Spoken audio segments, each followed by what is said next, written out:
इतिहास में ना कुछ पल ऐसे आते हैं जो किसी एक इंसान की पूरी कहानी, उसकी पूरी विरासत को हमेशा हमेशा के लिए बदल देते हैं। आज हम एक ऐसे ही युद्ध और एक ऐसे ही सम्राट की कहानी में उतरेंगे।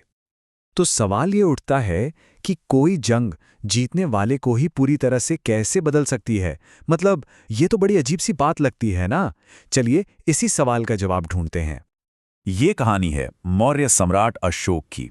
वो अपने समय के सबसे ताकतवर और महत्वाकांक्षी राजाओं में से एक थे, जिनका एक ही जुनून था, अपने साम्राज्य को फैलाना और फैलाते जाना। उनका लक्ष्य बिल्कुल साफ था। वो पूरे भारतवर्ष पर मौर्य ध्वज फहराना चाहते थे।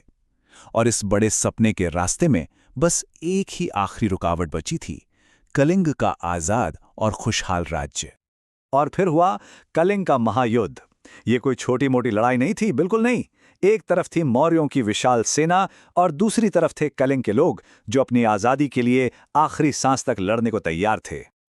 कई दिनों तक भयानक युद्ध चला और आखिरकार नतीजा सामने आया।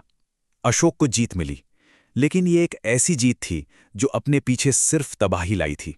कलिंग अब मौर्य साम्राज्य का हिस्सा तो था, पर इसकी कीमत बहुत बहुत बड़ी चुकानी पड़ी थी। और बस यहीं से कहानी पूरी तरह पलट जाती है। जरा सोच कर देखिए, युद्ध खत्म हो चुका है और सम्राट अशोक खुद युद्ध के मैदान का जायजा लेने निकलते हैं।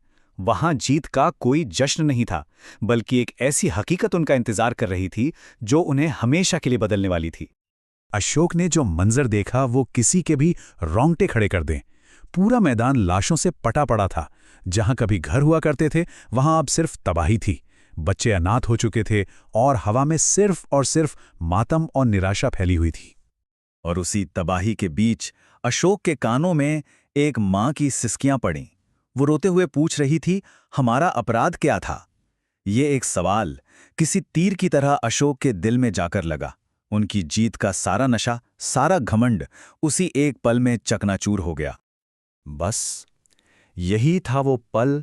युद्ध के मैदान के उन दृश्यों ने उन्हें अंदर तक हिला के रख दिया। उन्हें अपनी जीत पर गर्व नहीं, बल्कि गहरा पछतावा हो रहा था। उन्हें एहसास हुआ कि सत्ता की इस भूख ने कितने बेगुनाहों की जान ले ली थी। इसी पछतावे से एक नया रास्ता निकला।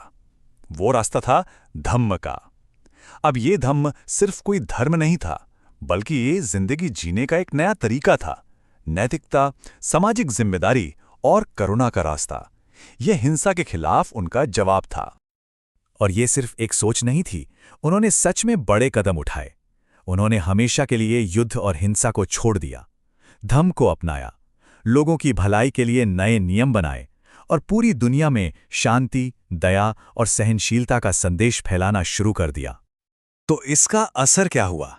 इसका असर ये हुआ कि अशोक की विरासत ही पूरी तरह से बदल गई। इतिहास ने उन्हें एक क्रूर विजेता के तौर पर नहीं, बल्कि शांति के एक महान दूत के रूप में याद रखा।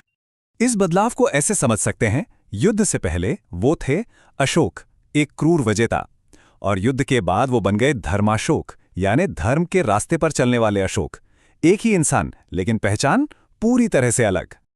और यही सबसे अहम बात है कि इतिहास में कलिंग युद्ध को आज उसकी तबाही के लिए उतना याद नहीं किया जाता जितना उस बदलाव के लिए किया जाता है, जो उसने दुनिया के सबसे ताकतवर शासकों में से एक के अंदर पैदा किया। और ये कहानी हमें एक बहुत ही गहरे और आखिरी सवाल पर लाकर छोड़ देती है। क्या जागने के लिए, बदलने के लिए विनाश जरूरी है? क्या तबाही के बिना जागृति संभव है? अशोक की कहानी हमें इसी सवाल पर सोचने को मजबूर करती है।